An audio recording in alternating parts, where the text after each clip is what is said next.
شروع اللہ کا نام لے کر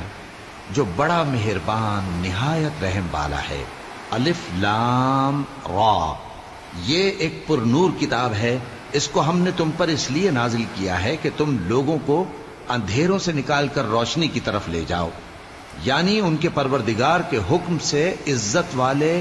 خوبیوں والے مالک کے راستے کی طرف، یعنی اس اللہ کے راستے کی طرف کہ جو کچھ آسمانوں اور زمین میں ہے سب اسی کا ہے، اور ان کافروں کے لیے عذاب شدید کی وجہ سے تباہی اور بربادی مقدر ہے جو آخرت کے مقابلے میں دنیاوی زندگی کو پسند کرتے اور لوگوں کو اللہ کے راستے سے روکتے اور اس میں کجی چاہتے ہیں۔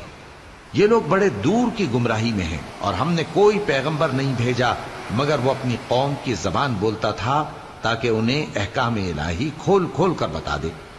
پھر اللہ جسے چاہتا ہے گمراہ رہنے دیتا ہے اور جسے چاہتا ہے ہدایت دیتا ہے، اور وہ غالب ہے، حکمت والا ہے۔ اور ہم نے موسیٰ کو اپنی نشانیاں دے کر بھیجا کہ اپنی قوم کو تاریکیوں سے نکال کر روشنی میں لے جاؤ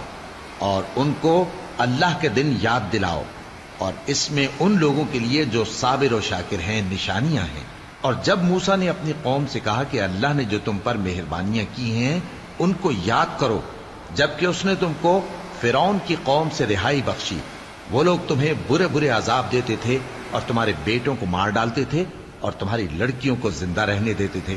اور اس میں تمہارے پروردگار کی طرف سے بڑی آزمائش تھی۔ اور جب تمہارے پروردگار نے تم کو آگاہ کیا کہ اگر شکر کرو گے تو میں تمہیں زیادہ دوں گا، اور اگر ناشکری کرو گے تو یاد رکھو کہ میرا عذاب بھی سخت ہے۔ اور موسیٰ نے صاف صاف کہہ دیا کہ اگر تم اور جتنے اور لوگ زمین میں ہیں سب کے سب ناشکری کرو تو بھی اللہ بے نیاز ہے، قابل تعریف ہے۔ بھلا تم کو ان لوگوں کے حالات کی خبر نہیں پہنچی جو تم سے پہلے تھے، یعنی نوح اور عاد اور سمود کی قوم اور جو ان کے بعد تھے، جن کا علم اللہ کے سوا کسی کو نہیں۔ جب ان کے پاس ان کے پیغمبر نشانیاں لے کر آئے تو انہوں نے اپنے ہاتھ ان کے منہوں پر رکھ دیے کہ خاموش رہو،